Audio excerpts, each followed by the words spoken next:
Ducati sempat sulit memperoleh investor setelah gagal dengan Rossi.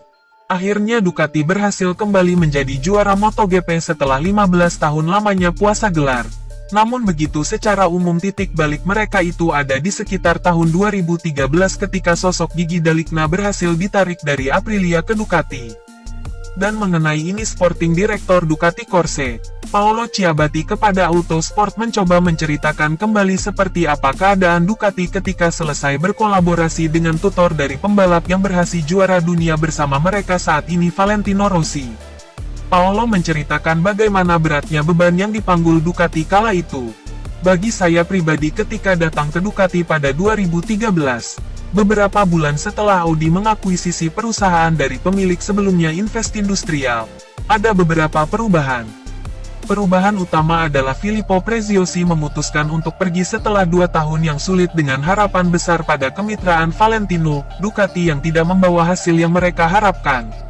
Petik 2. Ini meninggalkan banyak luka di organisasi, di banyak tingkatan. Biasanya ketika semuanya berjalan dengan baik, bahkan masalah pribadi di antara orang-orang dapat dikelola. Tetapi ketika mereka benar-benar salah dan Anda berada di bawah tekanan ekstrim dari pers, dari mitra dan sponsor Anda dan Anda tidak berhasil, dengan mudah akan ada masalah. Beberapa orang menyalahkan orang lain, dan ini menghancurkan tim dan grup. Petik 2. Kami tidak pergi kemana-mana. Ducati keluar dari 2 tahun yang tidak sukses dengan Valentino, dan kemudian kami memiliki Andrea Dovizioso dan Nicky Hayden, dan masih berjuang keras. Media sangat negatif pada kami mengatakan kami tidak akan kemana-mana. Di mana ini benar untuk beberapa hal karena kami tidak memiliki arah teknis yang jelas tahun itu. Petik 2. Tapi untungnya, berkat dukungan CEO kami Claudio Domenicali, yang saya kenal selama lebih dari 20 tahun. Saya berbicara secara terbuka dengannya dan berkata, ini adalah situasi di mana kita tidak akan kemana-mana. Dan jika terus seperti ini, itu akan terjadi, menjadi sangat negatif untuk citra perusahaan. Saya mengatakan kita harus melakukan sesuatu dan itu perlu seseorang yang mampu mengelola proyek yang rumit secara teknis seperti MotoGP.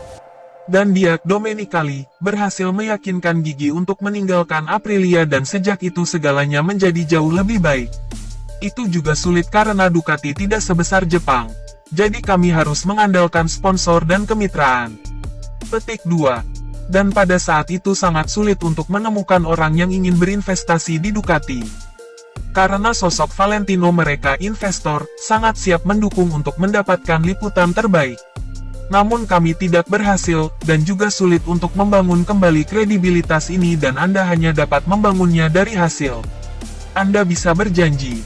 Tetapi jika Anda berasal dari latar belakang yang tidak sukses, sulit untuk meyakinkan orang. Jadi, itu tidak mudah dan jika Anda melihat 10 tahun terakhir ini, berada di posisi tidak benar-benar merupakan hal yang hebat.